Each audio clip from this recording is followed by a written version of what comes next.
કે અત્યારે એક સાયક્લોનિક સર્ક્યુલેશન છે એ ગોવાથી દક્ષિણ પશ્ચિમમાં અને કર્ણાટકથી ઉત્તર પશ્ચિમની અંદર એક સાયક્લોનિક સર્ક્યુલેશન બન્યું છે. જે આ સિસ્ટમ બની રહી છે એ દરિયાકાંઠાથી ઘણી નજીક છે. આપણે જેટલું પણ સાચવી શકીએ એટલું સાચવી લેવાનું, કેમ કે કદાચ વાવાઝોડું બને તો આપણે પવન અને અતિ વરસાદો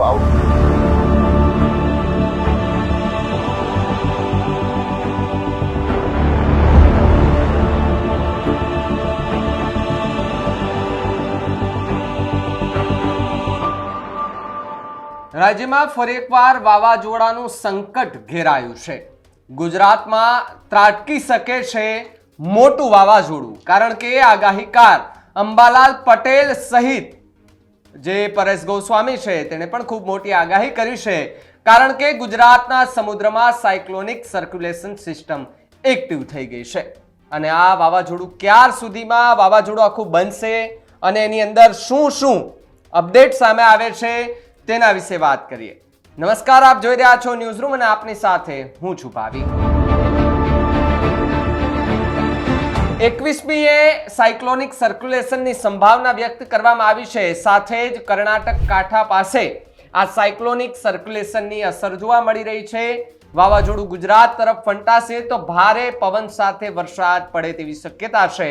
વાવાઝોડાથી ભારે અને તોફાની વરસાદની શક્યતા. દક્ષિણ ગુજરાત અને સૌરાષ્ટ્રમાં વાવાઝોડાની અસર. દક્ષિણ ગુજરાત અને સૌરાષ્ટ્રમાં ભારે વરસાદની આગાહી કરવામાં આવી છે. હવામાન શાસ્ત્રી અંબાલાલ પટેલે ગુજરાત પર આવી રહેલા મોટા સંકટની આગાહી કરી છે અને તેમણે જણાવ્યું કે હાલ 22 મેના રોજ આસપાસ મુંબઈથી ગોવા તરફ જે સિસ્ટમ બની રહે છે તે ધીરે ધીરે લો પ્રેશરના કારણે ચક્રવાતમાં તબદીલ થશે. તે 24મી થી 28મી આસપાસ ભારે ચક્રવાત દેશના પશ્ચિમી કિનારે છે કેરળથી ગુજરાત સુધી અસર કરશે. એક સ્પષ્ટ રેખા કેરળથી ગુજરાત સુધી બને છે, જેના કારણે પવન સાથે વરસાદ વરસી શકે છે. વાવાઝોડાની સ્થિતિ વધારે આકર્ષિત રહે અને વાવાઝોડું માર્ગ આરબ દેશો તરફ જવાની શક્યતાઓ ઓછી દેખાઈ રહી છે, કારણ કે ચક્રવાતની અસર ક્યાં થશે તે વિશે અંબાલાલ પટેલે કહ્યું કે મુંબઈના ભાગોમાં 15 થી 20 ઇંચ વરસાદ ખાબકી શકે છે.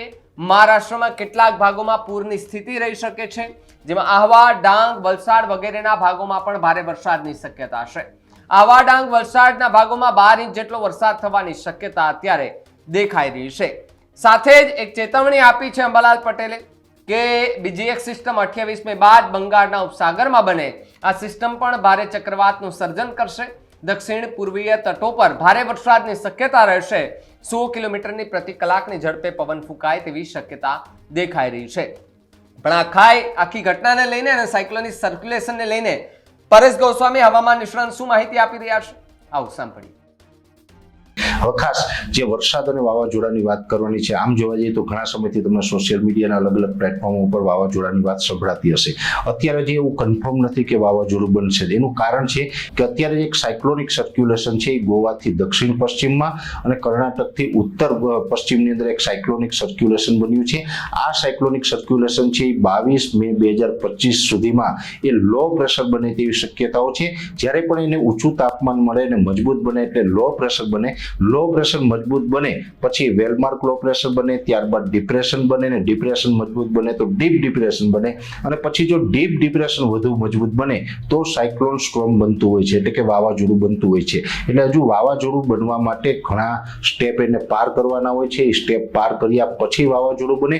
અત્યારે જે આ સિસ્ટમ બની રહી છે એ દરિયાકાંઠાથી ઘણી નજીક છે, એટલે જો આ સિસ્ટમ છે એ અત્યારે મૂવમેન્ટ કરશે, એટલે કે જે હવે 1 થી 2 દિવસની અંદર ધીમે ધીમે રન કરવાનું ચાલુ કરશે, મૂવમેન્ટ કરશે.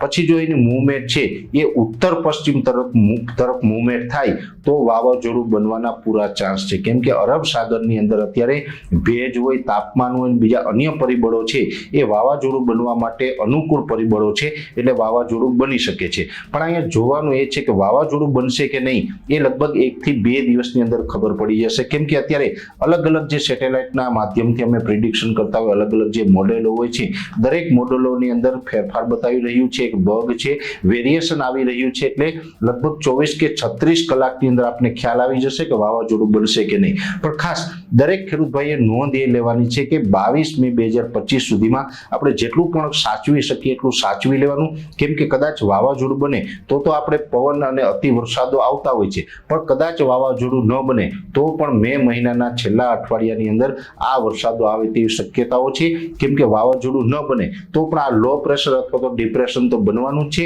અને આ લો પ્રેશર અને ડિપ્રેશનને કારણે ગુજરાતમાં વરસાદો પણ પડવાના છે, જેમાં ખાસ કરીને આ વરસાદોની શરૂઆત 22 અથવા તો 23 તારીખથી શરૂઆત થશે। શરૂઆતમાં વરસાદની તીવ્રતા અને વિસ્તારો ઓછા હશે, છૂટાછવાયા ઝાપટાના રૂપમાં શરૂઆત થશે। જેમ જેમ સમય પસાર થતો જશે એમ વરસાદના વિસ્તારો અને વરસાદની તીવ્રતા બંનેમાં વધારો પણ થશે। એટલે સૌરાષ્ટ્રના લગભગ દરિયાકાંઠાના તમામ જિલ્લાઓ આવી જાય, મધ્ય ગુજરાતના મોટાભાગના વિસ્તારો અને દક્ષિણ ગુજરાતના વિસ્તારો, આ તમામ વિસ્તારોને તો મે મહિનાના છેલ્લા અઠવાડિયામાં વાવણી લાયક વરસાદની પણ સંભાવનાઓ છે। અનેક જગ્યાએ 2 થી લઈને 4 ઇંચ અને અમુક વિસ્તારમાં 4 ઇંચ કરતા પણ વધુ વરસાદ પડી શકે છે। એટલે ખાસ વાવાઝોડું આવે કે ન આવે તો પણ રાજ્યની અંદર મે મહિનાના છેલ્લા અઠવાડિયામાં વરસાદની સંભાવનાઓ છે।